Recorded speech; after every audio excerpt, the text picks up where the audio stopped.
만약 당신의 어머니가 진짜 어머니가 아니었다면, 아니, 더 정확히 말하자면, 만약 당신을 키운 사람이 당신의 친어머니가 아니라는 사실을 알게 된다면 당신은 그 사람을 여전히 엄마라고 부를 수 있을까?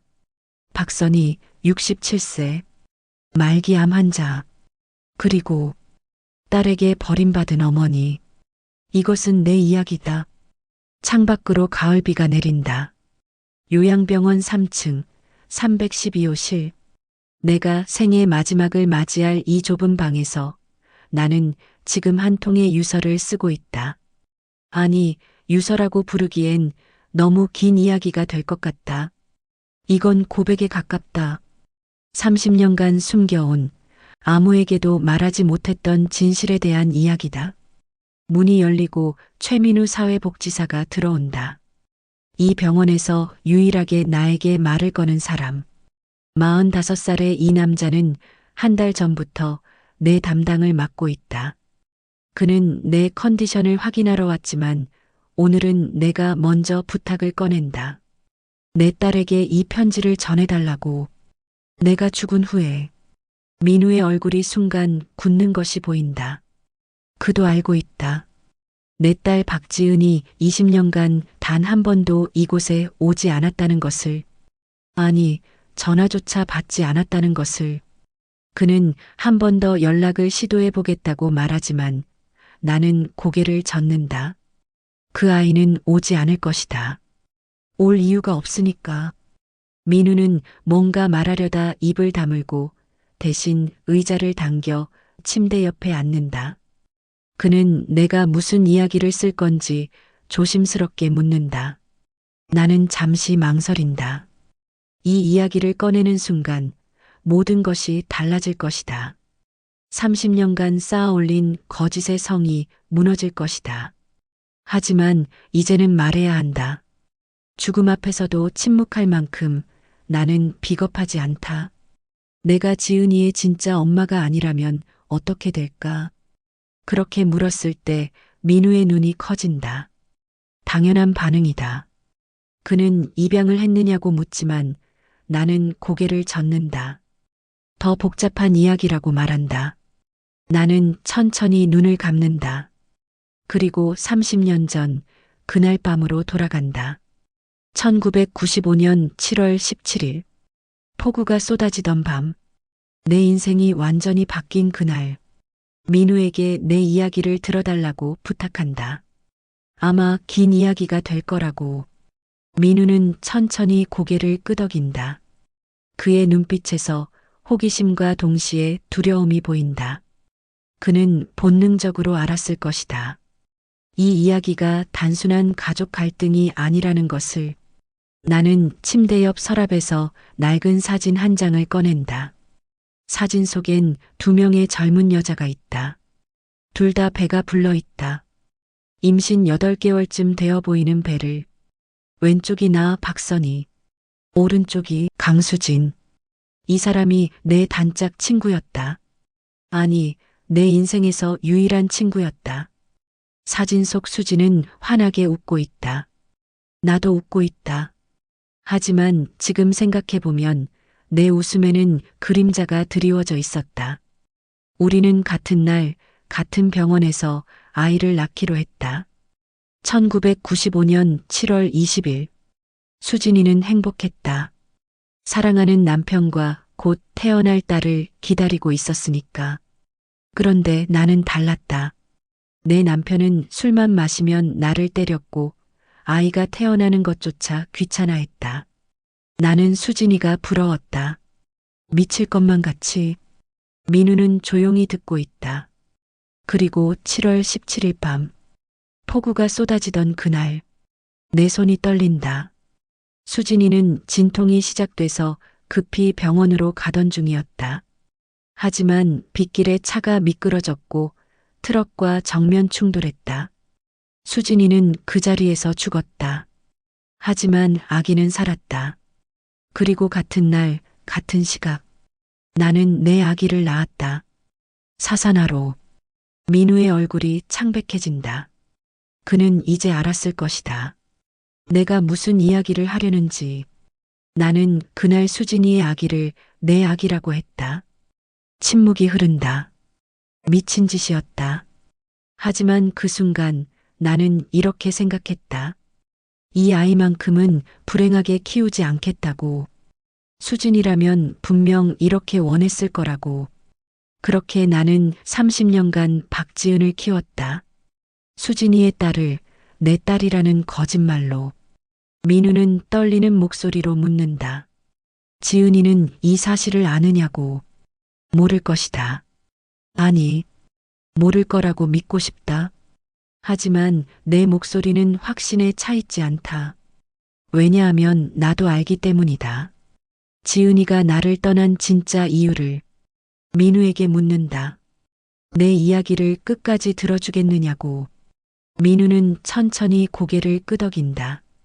그렇게 나는 30년간의 거짓말을 풀어놓기 시작한다. 이것은 한 여자의 죄책감에 대한 이야기다. 동시에 사랑에 대한 이야기이기도 하다. 그리고 무엇보다 진실이 밝혀졌을 때 과연 용서는 가능한가에 대한 이야기다. 비는 계속 내린다. 창밖의 가을 하늘은 잿빛이다. 나는 펜을 들고 딸에게 보낼 첫 문장을 쓰기 시작한다. 지은아, 엄마는 내 엄마가 아니었단다. 아니, 그것도 정확하지 않다. 나는 다시 지운다. 지은아, 엄마는 너를 낳지 않았어. 하지만 너를 사랑했단다. 이것도 아니다. 손이 떨려서 글씨가 흐트러진다.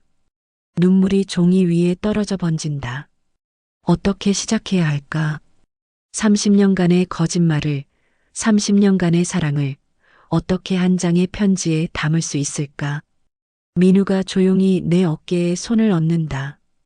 괜찮다고, 천천히 하라고 그의 손이 말한다. 나는 깊게 숨을 들이쉰다. 그리고 다시 쓴다. 지은아, 엄마에게는 30년간 숨겨온 비밀이 있단다. 이제 그 이야기를 해야 할 것 같구나. 내가 이 편지를 읽을 때쯤 엄마는 이미 이 세상 사람이 아닐 거야.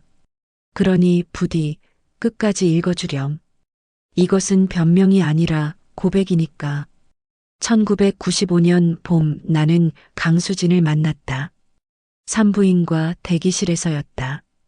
우리는 같은 시기에 임신했고 같은 의사에게 진료를 받았다.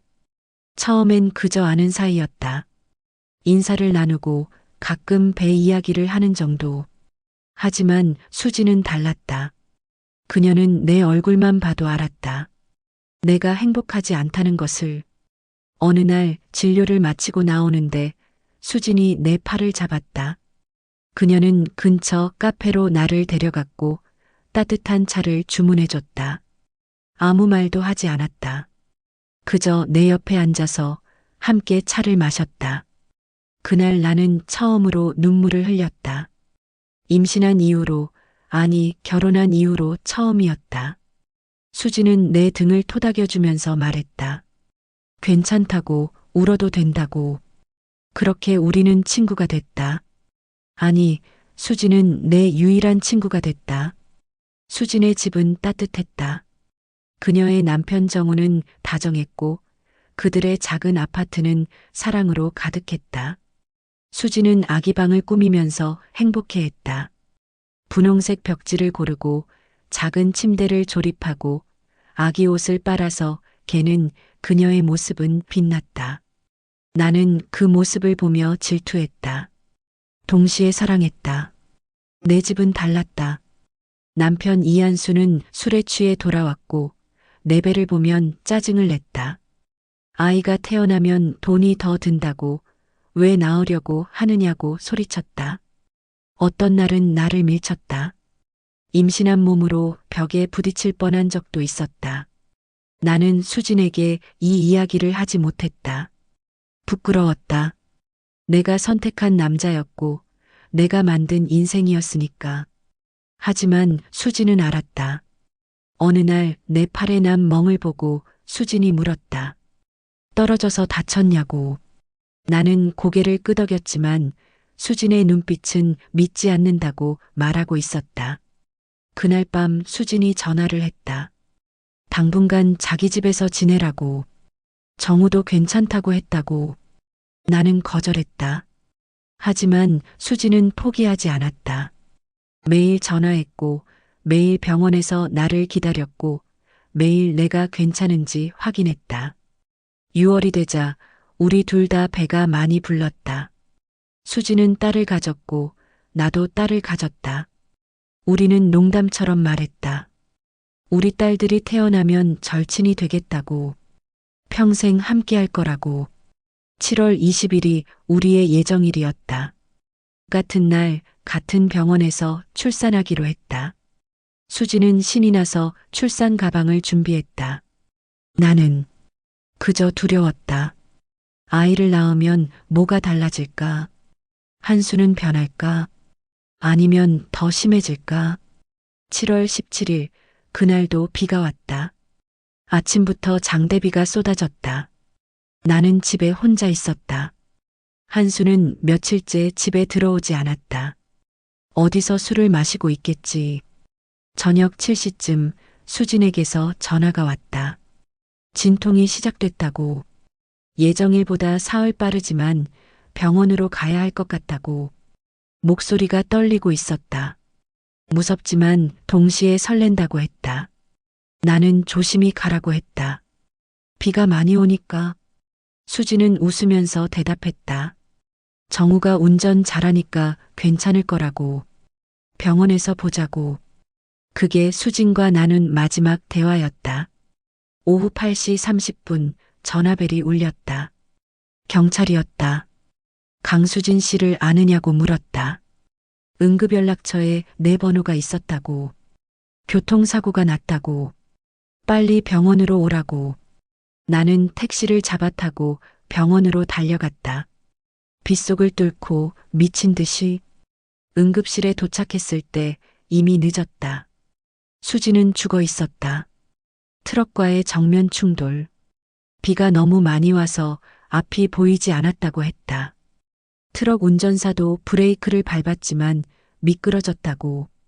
수진의 남편 정우도 중상이었다. 하지만 아기는 살았다. 의사가 말했다. 제왕절개로 꺼냈다고. 기적적으로 아기는 무사하다고. 건강한 여자아이라고. 나는 신생아실 유리창 너머로 그 아이를 봤다. 수진을 닮았다. 작은 눈, 작은 코. 수진이 그렇게 기다렸던 딸. 나는 그 앞에서 무너졌다. 왜 수진이 죽었을까? 왜 이렇게 불공평한 걸까? 수진은 좋은 사람이었고 좋은 엄마가 될 사람이었는데. 그리고 바로 그 순간 내 배에서 통증이 왔다. 진통이었다. 나도 병원에 실려 들어갔다. 분만실로. 의사들이 분주하게 움직였다. 하지만 뭔가 잘못되고 있었다. 아기의 심장 박동이 들리지 않는다고 했다. 응급 제왕절개를 해야 한다고. 마취가 되고 정신이 흐려졌다. 깨어났을 때 간호사가 내 손을 잡고 있었다. 그녀의 눈에 눈물이 고여 있었다. 미안하다고. 최선을 다했다고. 하지만 아기는 이미 태어나기 전에 세상을 떠났다고. 사산이었다.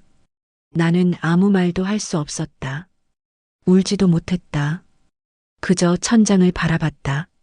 같은 날, 같은 병원에서 한 아이는 엄마를 잃고 태어났고 한 아이는 세상에 나오지 못했다. 병실로 옮겨졌을 때 나는 수진의 남편 정우를 봤다. 그는 중환자실에 있었다. 의식은 있었지만 온몸이 붕대로 감겨 있었다. 그는 아직 몰랐다. 수진이 죽었다는 것을. 간호사 한 명이 내게 왔다. 박간호사였다. 그녀는 30년 넘게 이 병원에서 일한 베테랑이었다. 그녀가 조용히 물었다. 수진 씨의 아기를 어떻게 해야 하냐고. 아버지 정우 씨는 지금 상태로는 아기를 돌볼 수 없다고. 친척에게 연락해야 하는데 수진 씨 쪽 가족은 연락이 안 되고 정우, 씨쪽은 부모님이 이미 돌아가셨다고. 나는 그 순간 말했다. 그 아이를 내가 키우겠다고. 박 간호사가 놀란 표정으로 나를 봤다. 나는 계속 말했다. 수지는 내 친구였고 그 아이는 내 딸의 친구가 될 아이였다고. 내가 책임지겠다고. 제발 도와달라고. 박 간호사는 오랫동안 나를 바라봤다. 그녀의 눈에서 무언가를 읽으려는 듯이. 그리고 그녀는 천천히 고개를 끄덕였다. 불법이라는 것을 알고 있냐고 물었다. 나는 안다고 대답했다. 그날 밤 출생신고서에는 이렇게 적혔다. 산모 박선희, 신생아 박지은, 성별여, 강수진의 딸은 사라졌다. 박선희의 딸이 탄생했다. 나는 그날 친구의 아이를 훔쳤다. 아니, 구했다고 믿고 싶었다. 비는 밤새 내렸다. 나는 신생아실 유리창 앞에서 그 작은 생명을 바라봤다. 지은아, 내가 수진이의 딸이라는 걸 너는 모를 거야. 하지만 엄마는 평생 기억할 거야. 내가 내 딸이 아니라는 것을. 그리고 그럼에도 불구하고 너를 내 딸로 사랑하겠다는 것을. 이것이 30년 전 그날 밤의 진실이다. 폭우 속에서 한 여자가 죽었고 한 아이가 살았고 한 여자가 선택했다. 돌이킬 수 없는 선택을. 지은을 처음 안았을 때 나는 떨렸다. 이 아이는 내 딸이 아니었다. 수진의 딸이었다. 하지만 출생신고서에는 내 이름이 적혀 있었고 이제 법적으로 이 아이는 박지은이었다. 병원을 나오는 날 박 간호사가 내게 작은 봉투를 건넸다. 수진의 유품이라고 했다. 사고 당시 그녀가 가지고 있던 것들. 지갑, 휴대폰, 그리고 작은 편지 한 통. 편지는 아기에게 쓴 것이었다. 나는 그것을 읽을 수 없었다. 읽으면 무너질 것 같았다. 그래서 봉투째 서랍 깊은 곳에 넣어뒀다. 30년이 지난 지금도 그 편지는 그곳에 있다. 집에 돌아왔을 때 한수는 없었다. 여전히 술집 어딘가에 있었을 것이다. 나는 지은을 작은 요람에 눕히고 한참을 바라봤다. 이 아이를 어떻게 키워야 할까? 수진이라면 어떻게 했을까? 그날부터 나는 수진이 되려고 했다. 아니, 수진이 했을 법한 엄마가 되려고 했다. 지은에게 예쁜 옷을 입히고 좋은 이유식을 먹이고 밤마다 자장가를 불러줬다.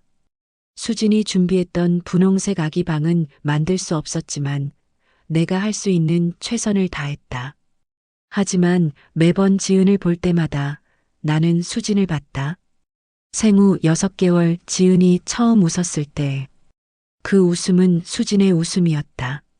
돌이 되었을 때 지은이 처음 걸음마를 했을 때 비틀거리는 모습마저 수진과 닮았다. 나는 사랑했고 동시에 고통스러웠다. 지은이 2살이 되던 해 한수가 돌아왔다. 그는 술에 취해 있었고 지은을 보며 이상하다고 말했다. 이 아이가 자기를 닮지 않았다고. 아내인 나도 닮지 않았다고. 혹시 바꿔치기 한 거 아니냐고. 나는 부정했다. 하지만 목소리가 떨렸다. 한수는 의심의 눈초리로 나를 봤다. 그날 밤 그는 난폭했다. 진실을 말하라고 소리쳤다. 나는 아무 말도 하지 않았다. 지은을 꼭 안고 그저 견뎠다. 다음 날 한수는 집을 나갔다. 다시는 돌아오지 않았다. 이혼 서류가 우편으로 왔다. 나는 서명했다. 그가 없는 게 차라리 나았다. 지은과 나 단둘이 남았다. 나는 지은을 위해 살기 시작했다. 낮에는 식당에서 일했고 밤에는 청소 일을 했다. 지은이 좋은 유치원에 다닐 수 있도록, 예쁜 옷을 입을 수 있도록, 친구들과 놀 수 있도록, 수진이라면 이렇게 했을 거라고 믿으며. 지은은 자랐다. 똑똑하고 예쁘게. 초등학교에 입학했을 때 담임 선생님이 말했다. 지은이가 반에서 가장 공부를 잘한다고. 나는 자랑스러웠다. 동시에 슬펐다.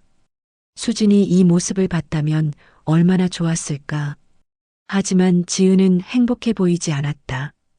아이는 친구들이 아빠 이야기를 할 때마다 입을 다물었다. 엄마인 내가 아르바이트를 여러 개 하는 것을 알고 있었다.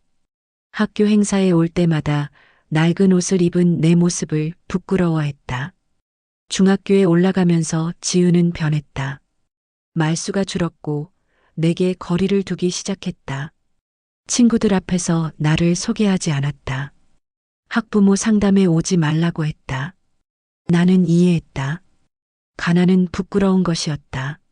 내가 어렸을 때도 그랬으니까. 고등학교 때는 더 심해졌다. 지은은 자기 방에서만 지냈다. 공부에만 매달렸다. 서울대에 가야 한다고, 이 동네를 벗어나야 한다고 말했다. 나는 응원했다. 학원비를 벌기 위해 더 일했다. 그리고 지은은 정말로 서울대에 합격했다. 나는 울었다. 기뻤다. 수진아, 우리 지은이가 해냈어. 내 딸이 이렇게 훌륭하게 자랐어. 하지만 대학에 들어간 후 지은은 거의 집에 오지 않았다. 방학 때도 명절 때도 바쁘다는 핑계로 아르바이트를 한다고 과제가 많다고 졸업 후 대기업에 취직했다. 나는 자랑스러웠다. 하지만 지은은 여전히 연락을 하지 않았다. 가끔 문자가 왔다. 짧은 문자. 잘 지내냐고. 몸 조심하라고. 나는 긴 답장을 보냈다.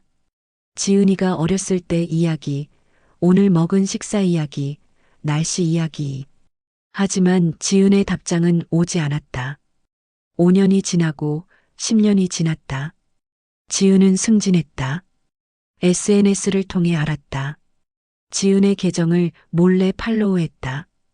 그곳에는 지은의 화려한 삶이 있었다. 해외 출장, 고급 레스토랑, 멋진 친구들. 그 사진 어디에도 나는 없었다. 15년째 되던 해 나는 우연히 지은을 봤다. 강남역 근처였다. 지은은 명품 옷을 입고 있었고 잘생긴 남자와 함께 걸었다. 웃고 있었다. 행복해 보였다. 나는 다가가려다 멈췄다. 지은의 표정이 굳는 것을 봤다. 나를 본 것이다. 잠시 눈이 마주쳤다. 나는 손을 들어 인사했다. 지은은 고개를 돌렸다. 모르는 사람처럼. 그리고 남자의 팔을 잡고 빠르게 걸어갔다. 나는 그 자리에 서서 딸의 뒷모습을 봤다. 그날 나는 알았다. 지은은 나를 버렸다. 완전히. 나는 지은에게 짐이었다. 가난의 상징이었고 불행의 증거였다. 20년이 지났다. 지은에게서 연락은 오지 않았다. 그리고 올해 초 나는 암 진단을 받았다. 말기였다. 수술도 불가능했다. 나는 지은에게 전화를 걸었다. 처음으로. 전화는 연결되지 않았다. 번호가 바뀐 것이었다. 회사로 편지를 보냈다. 답장은 없었다. 병원 주소를 보냈다. 지은은 오지 않았다. 마지막으로 문자를 보냈다. 엄마가 많이 아프다. 한 번만 와줄 수 있니? 읽음 표시가 떴다. 하지만 답장은 없었다. 나는 그제야 깨달았다. 지은은 내가 죽기를 기다리고 있었다. 마지막 끈을 끊기 위해. 그리고 나는 이해했다. 내가 지은에게 준 것은 사랑이 아니라 부담이었다. 수진을 대신한다는 강박으로 나는 지은을 질식시켰다. 지은아, 미안하다. 엄마는 너를 사랑했어. 하지만 그 사랑이 너무 무거웠구나. 민우가 내 이야기를 듣고 난 후 그는 한참을 말이 없었다. 그리고 조심스럽게 물었다. 정말로 지은이 모르는 거냐고. 혹시 알고 있을 가능성은 없냐고. 나는 대답하지 못했다. 왜냐하면 나도 확신할 수 없었기 때문이다. 지은이가 18살 되던 해의 일이었다. 그날 나는 늦게 집에 들어왔다. 야간 청소 아르바이트가 길어졌다. 지은이는 자기 방에 있었고 불이 켜져 있었다. 수능이 몇 달 남지 않았을 때라 매일 밤늦게까지 공부했다. 나는 조용히 문을 열고 들어갔다. 지은이는 책상에 앉아 있었다. 하지만 교과서를 보고 있지 않았다. 손에 든 것은 낡은 서류 봉투였다. 내 서류 봉투. 심장이 멈추는 것 같았다. 지은이는 천천히 고개를 돌려 나를 봤다. 그 눈빛에는 감정을 읽을 수 없었다. 그리고 물었다. 이게 뭐냐고. 나는 말문이 막혔다. 지은이 손에 들린 것은 출생증명서였다. 그리고 수진의 사망진단서. 그리고 신생아 발찌. 거기에는 이름이 적혀 있었다. 강지은. 내가 숨겨놓은 상자를 뒤진 것이었다. 나는 떨리는 목소리로 물었다. 왜 뒤졌냐고. 지은이는 담담하게 대답했다. 대학 입학 서류 준비하려고 주민등록 등본이 필요했는데 서랍을 찾다가 발견했다고. 그리고 다시 물었다. 나는 누구냐고. 강수진은 누구냐고. 왜 내 이름이 두 개냐고. 나는 그 순간 모든 것을 말해야 할지 고민했다. 하지만 입이 떨어지지 않았다. 대신 이렇게 말했다. 서류상 실수라고. 병원에서 잠깐 착오가 있었다고. 중요한 건 아니라고. 지은이는 나를 한참 바라봤다. 그리고 고개를 끄덕였다. 알겠다고. 더 이상 묻지 않았다. 그날 밤 이후 지은이는 변했다. 더 조용해졌고 더 멀어졌다. 나와 눈을 마주치지 않았다. 밥을 같이 먹지 않았다. 나는 지은이가 의심하고 있다는 것을 알았다. 하지만 확신하지는 못하는 것 같았다. 그래서 나는 아무 말도 하지 않았다. 겁쟁이였다. 대학에 들어간 후 지은이는 거의 집에 오지 않았다. 명절에도 방학에도. 그리고 졸업 후에는 아예 연락이 끊겼다. 10년이 흘렀다. 어느 날 SNS에서 우연히 지은이의 글을 봤다. 그것은 짧은 글이었다. 새벽에 올린 것 같았다. 진실을 알면서도 모른 척하는 것과 진짜 모르는 것 중 어느 것이 더 잔인할까? 때로는 침묵도 하나의 거짓말이다. 댓글은 없었다. 하지만 나는 알았다. 이 글이 나에게 하는 말이라는 것을. 지은이는 알고 있었다. 아마도 그날 18살 때부터, 아니, 어쩌면 그 전부터. 하지만 지은이도 입을 열지 않았다. 나에게 묻지 않았다. 확인하지 않았다. 우리는 서로의 침묵 속에 갇혔다. 나는 진실을 말하지 못했고 지은이는 진실을 묻지 못했다. 그렇게 20년이 흘렀다. 민우는 내 이야기를 듣고 깊은 한숨을 쉬었다. 그는 물었다. 그럼 지금이라도 지은 씨를 만나서 모든 것을 말씀하시면 안 되냐고. 진실을 밝히고 용서를 구하면 안 되냐고. 나는 고개를 저었다. 너무 늦었다고. 30년은 너무 긴 시간이라고. 그리고 지은이는 나를 용서하지 않을 거라고. 민우는 그래도 시도는 해봐야 하지 않냐고 말했다. 지은 씨에게 직접 찾아가겠다고 했다.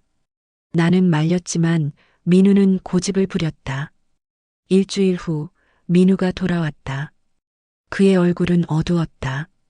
지은이를 만났다고 했다. 회사 앞에서 기다렸다가 붙잡았다고. 처음에는 경비를 부르려고 했지만 선희 씨의 이야기를 한다고 하자 멈췄다고. 민우는 지은이에게 모든 것을 말했다. 선희가 암에 걸렸다는 것, 얼마 남지 않았다는 것, 딸을 보고 싶어 한다는 것.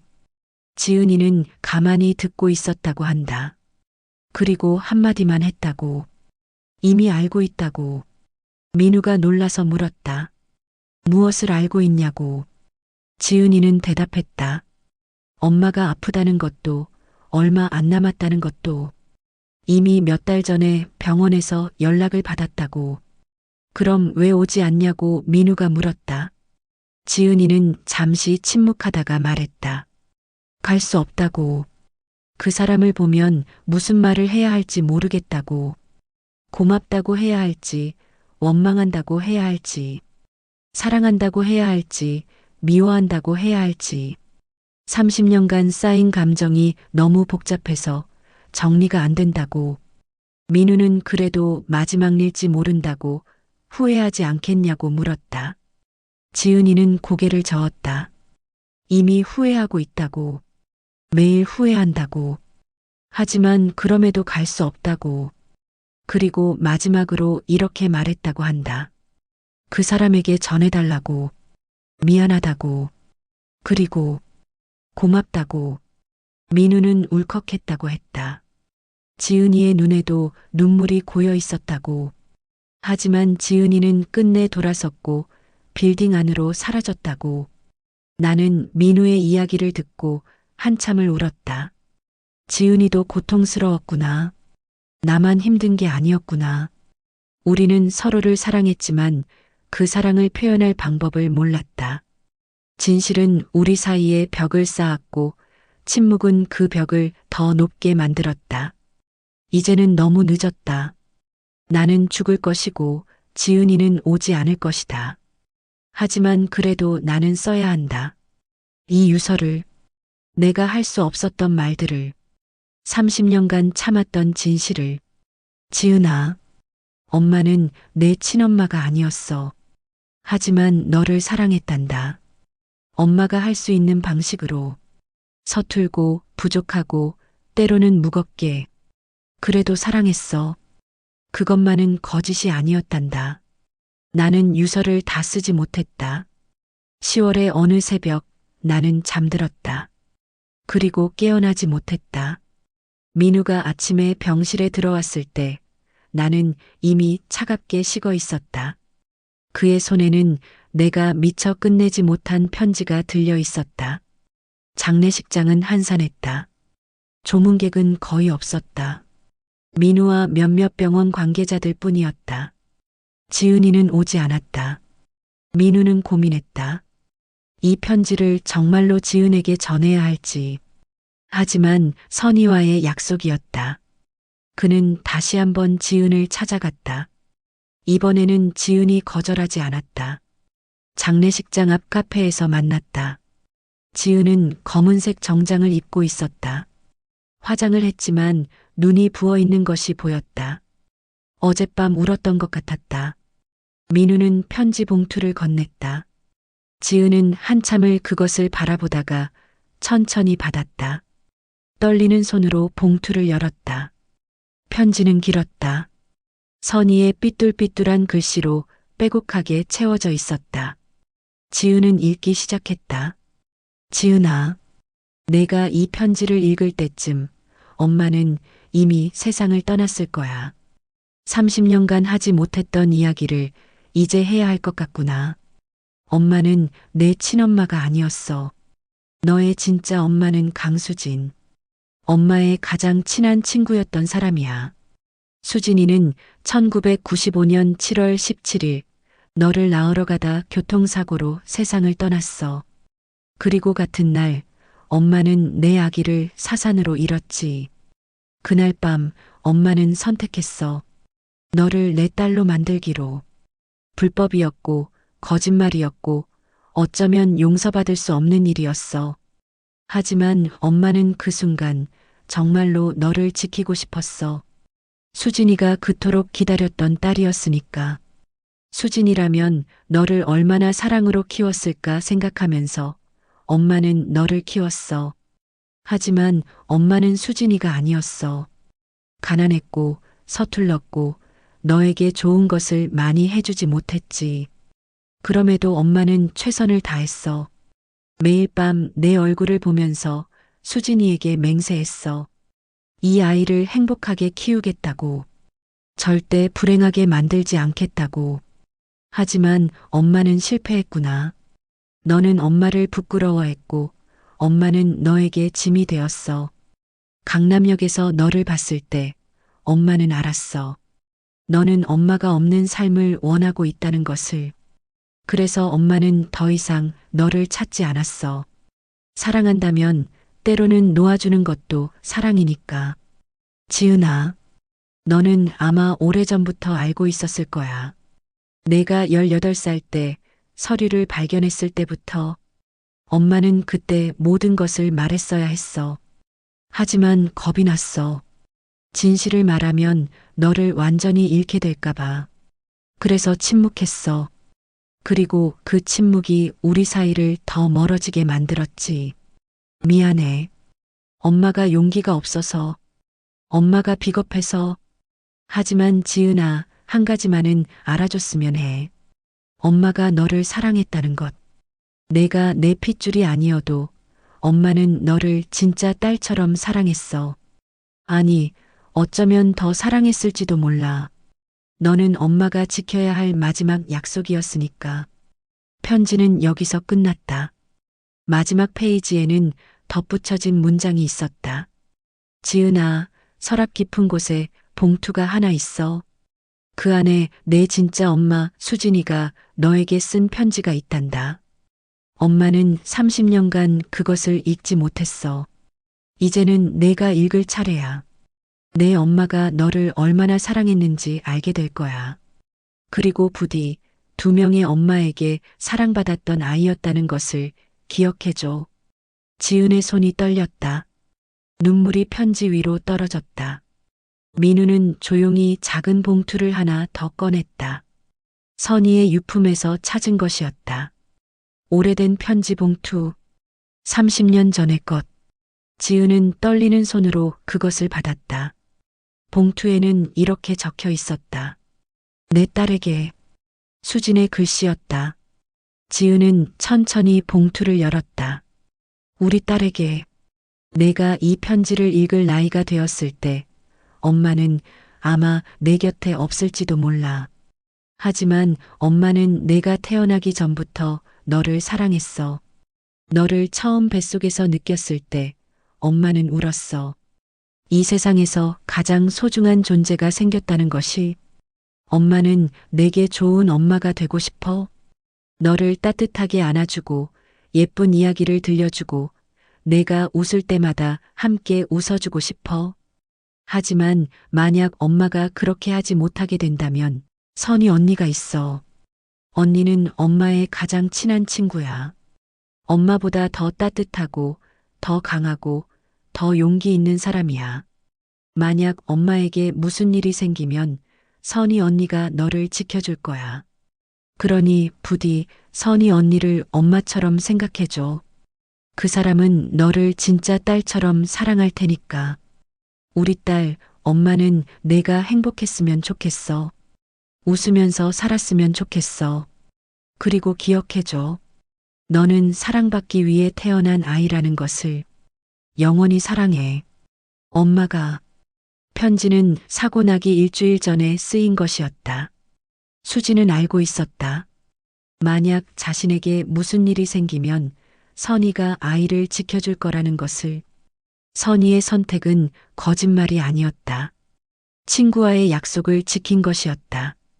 지은은 2통의 편지를 가슴에 안고 한참을 울었다. 민우는 조용히 그녀의 옆에 앉아 있었다. 한참 후 지은이 물었다. 장례식장이 어디냐고. 민우는 주소를 알려줬다. 지은은 일어났다. 그리고 장례식장으로 향했다. 빈소 앞에 섰을 때 지은은 영정사진 속 선희를 봤다. 늙고 지쳐 보이는 얼굴. 하지만 눈은 온화했다. 지은은 무릎을 꿇었다. 그리고 처음으로 진심으로 말했다. 엄마. 그 한마디를 하는데 30년이 걸렸다. 지은은 평생 후회할 것이다. 왜 진작 오지 않았을까? 왜 진작 물어보지 않았을까? 왜 진작 말하지 않았을까? 하지만 이제는 알았다. 선희는 엄마였다. 진짜 엄마였다. 피가 아니라 선택으로, 사랑으로 엄마가 된 사람. 지은은 영정 앞에 2통의 편지를 놓았다. 수진의 편지와 선희의 편지. 2명의 엄마. 그리고 1명의 딸. 이것이 그들의 이야기다. 늦었지만 이제는 끝났다. 침묵도 거짓도 오해도 남은 것은 사랑뿐이었다. 뒤늦게 깨달은 무겁고도 따뜻한 사랑. 1년 후 지은은 선희의 묘 앞에 섰다. 옆에는 수진의 묘가 나란히 있었다. 지은이 두 사람을 함께 모신 것이었다. 묘비에는 이렇게 적혀 있었다. 박선희 1958-2025 사랑으로 엄마가 된 사람. 강수진 1960-1995 영원한 엄마. 지은은 꽃을 놓고 조용히 말했다. 엄마들, 저 잘 지내고 있어요. 이제야 알았어요. 제가 얼마나 사랑받았는지, 그리고 얼마나 감사해야 하는지.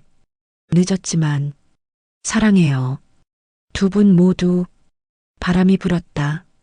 마치 대답처럼. 오늘의 이야기는 여기까지입니다. 당신에게는 혈연보다 소중한 인연이 있나요? 너무 늦기 전에 사랑한다는 말을 전하세요. 오늘 이 이야기가 누군가를 떠올리게 했다면 지금 바로 연락해 보는 건 어떨까요?